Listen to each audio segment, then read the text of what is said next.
Well, hello there, friends, and welcome to today's video where we're back on my mom's kitchen floor. I got a haircut, as you can clearly see.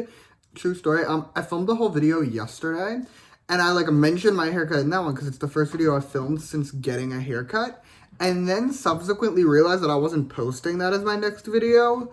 So I got a haircut. In 2 videos, you're gonna see me talk about getting a haircut again. Please just ignore it. None of you care. I know. We're here to talk about Drive to Survive. So, here's the thing. Drive to Survive is the F1 show for those who are somehow unaware, and it came out over the weekend. And I watched all of it over the weekend with the bestie. She came over on 2 separate nights. We watched the whole season together. It was great. We managed to do it around her work schedule. Very impressive feat. We did it in 2 nights. Anyway, that's not important. The important thing is, as someone who's seen every single race and considers themselves relatively up to date with all the lore, I have some things that I wish were included, and that's what this video is about. I came up with 10 items that I wish had been in Drive to Survive. Some obvious, some biased, one I just think is really, really funny. But yeah, this is my list. Item number 1 I have dubbed the Lewis Depression Quasi-Flop arc. So, hear me out, okay? For those who did not understand, Lewis, this is his first ever season. His 2022 season was the first season ever that he never won a race. He has in every other season won at least one race, and this entire season, okay? Every single time Lewis was in second place, the announcers would be mentioning how close he was to getting his first win this season, and would constantly be bringing up how he's never won a race this season, and how this is the first season that's happened, and it was just the level of anxiety that gave me, and how close we got so many times, I can't even, if you were a Lewis stan, you understand the pain, and if you weren't a Lewis stan, you cannot possibly fathom it. Item number 2, an actual Daniel flop arc, okay? I understand Daniel is the main character of Drive to Survive. He is. He is their starring man. Okay, I get that. However, he flopped in 2022, absolute flop era. And yes, it was, somewhat touched on in the show that, he was doing really bad. They didn't make it clear, how poorly he was doing. For context, I looked the other night, okay? McLaren as a team got, I think it was, 157-ish points in all of 2022.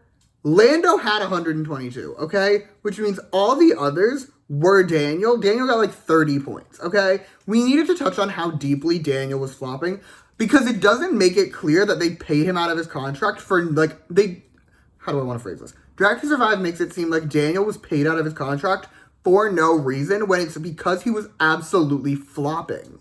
Item number 3 is more of a personal one more than anything else, which is Lando's podium. Lando got 1 podium in 2022, and as a diehard Lando stan, I love that little twink. I wanted to see his podium. It's a personal thing, I know. I wanted them to talk about his podium. Item number 4 is another personal one, I am biased, which is Mick leading a race. Okay, hear me out. I actually have, logical explanations for this one, because the Mick app was very clear that he sucks. They made it so clear that, he was doing the absolute worst in 2022, which, while he wasn't doing, the worst, he was doing very badly. I won't deny that. However, I like Mick, and I wanted to see him leading a race. I feel it could have been good for the narratives if they mentioned him leading a race. It could have been yes, he sucks, but sometimes he can really shine. And I feel it would have helped the narratives, but whatever, that's just my suggestion. Item number 5 is quite literally any mention that Charles got second in the championship. They talk about how Ferrari as a team got second in the championship a good few times. Charles as a human, I want the mention of it, because right now, if you just watched Drive to Survive and didn't look up the numbers, you have no idea who got second. No earthly idea who got second. You just know Max won and Red Bull won and Ferrari was second in the constructors, and you can figure out Mercedes was third. That's all you know. As far as you know, literally, what's his name? Nicholas Latifi. He could have been second for all you know. I wanted any mention that Charles got second. The next item I have dubbed the Alonso bitch era, because for those who didn't watch all the races, in pretty much all of them, Alonso would keep the entire pack up.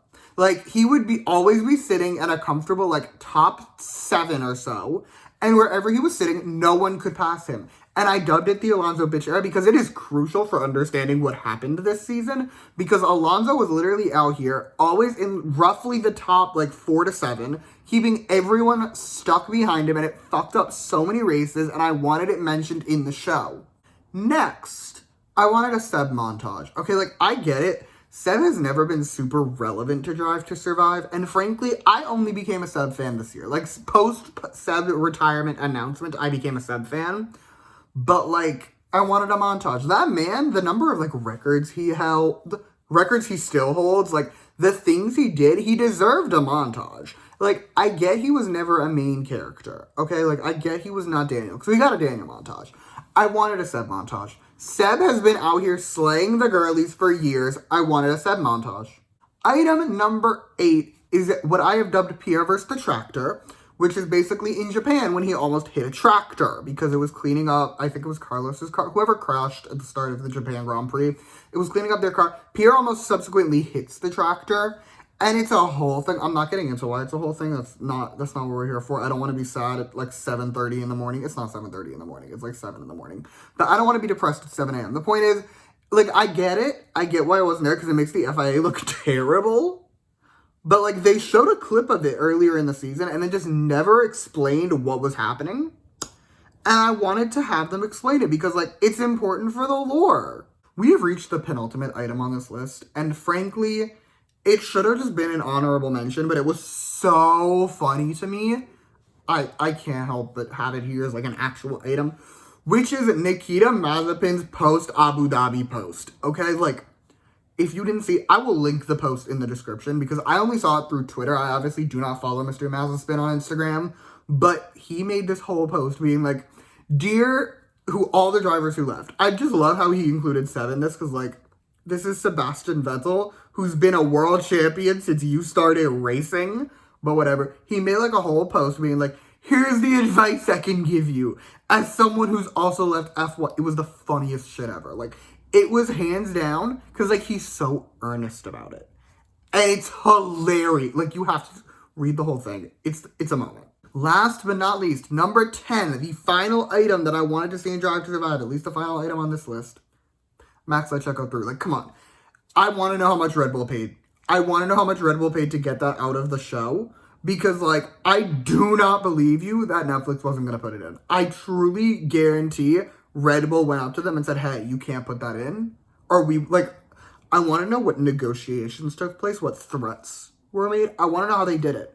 I really do, because that was, like, crucial for, they had a whole episode about Sergio Perez and his era, and, like, the whole thing about did he crash to ruin Max. They didn't actually talk about it, it's just what I was thinking about, but, like, you're really gonna tell me that Netflix, of their own volition, decided not to put in, I should say, what was the hands down messiest moment of 2022? I don't believe you. I don't believe you. I know they wanted to put it in there, and Red Bull said something. They probably just said, like, we won't let you film us next season. But, like, they said something, and they took it out, and I wanted it in there. Anyway, those are some of the things I wish were in Drive to Survive. For the record, this entire list was come up with during the runtime of The Chaser by Infinite. Me and the bestie, I was driving the bestie home after we finished, and I was like, this is going to be a fun video idea. So what items do you have? And we came up with this list together, and it was really fun. So consider this a quasi-collab with the bestie. Also, I should have mentioned this at the start. This is obviously all just opinions. Like, you can think that none of these should have been in there. That's fine. I just wanted them in there more than anything else. But yeah, other than that, thank you so much for watching. Feel free to like and subscribe if you want to or don't. You can also comment what you think should have been included, what you think maybe shouldn't have been included. Comment what you want down below. You can also, if you want to hear more from me, follow me on Twitter at @_reviews. I will link that in the description. And yeah, thank you again for watching. Bye!